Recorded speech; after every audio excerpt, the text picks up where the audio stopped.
Would God mislead his people? As it turns out, still greater challenges face divine command theory in biblical Christianity that it seems even most trained apologists are typically aware of. Even if you can be sure your God exists and that he is the moral authority, how do you know your moral authority is telling you the truth about what is right and wrong?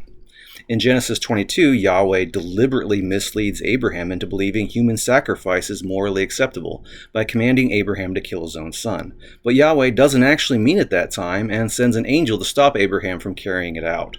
You can't tell someone to do something, especially if you are God, and not necessarily endorse the behavior.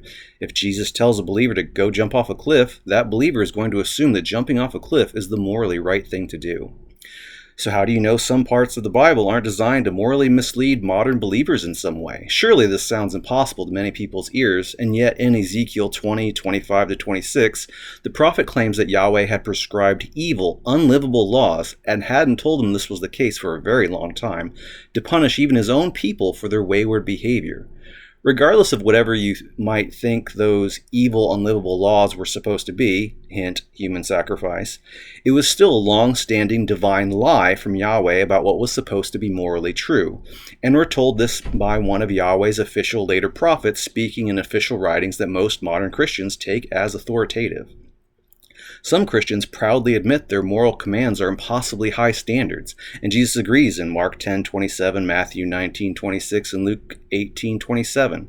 So how do you know the impossibly high New Testament standards weren't designed to be unlivable as a divine punishment?